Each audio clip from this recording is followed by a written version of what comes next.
Hello and welcome to Mondays with Melissa. In the past, we've talked about power of attorney, healthcare proxy, and living will, or advance directives as we call them. What I want to talk about today is what happens if you don't have those documents in place. We've gone over the importance of having a power of attorney so that someone can step into your shoes to make financial decisions for you if you're no longer able. We've talked about a healthcare proxy and how you need someone to be able to make healthcare decisions for you if you become incapacitated and you're unable to communicate your wishes. So what if you don't have these documents in place and something happens? You have an accident, you have an injury, you have an illness that causes you to lose your mental capacity such that you can no longer communicate your wishes regarding healthcare and you can no longer handle your finances.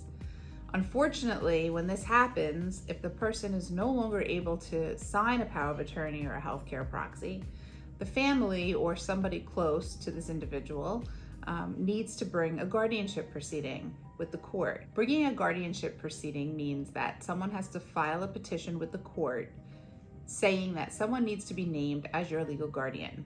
Someone needs to now make all the decisions regarding your health care and needs to handle all of your finances. Now, many times it'll be a family member who brings this proceeding. Perhaps they have a loved one who was injured in an accident, or a loved one who is older and perhaps has some sort of dementia or Alzheimer's and no longer has the capacity to act on their own behalf.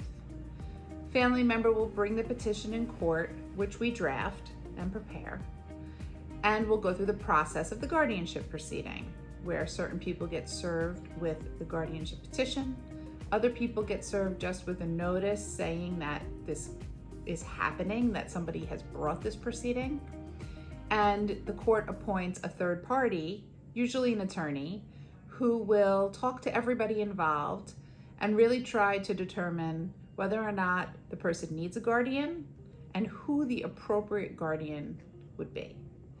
So right away you can see it takes the decision making out of your hands. When you sign a power of attorney and a healthcare proxy, you're making the decision of who's going to be your agent, who's going to act on your behalf, who's going to handle your finances, who's going to handle your healthcare decisions. You're not leaving it up to the court to decide.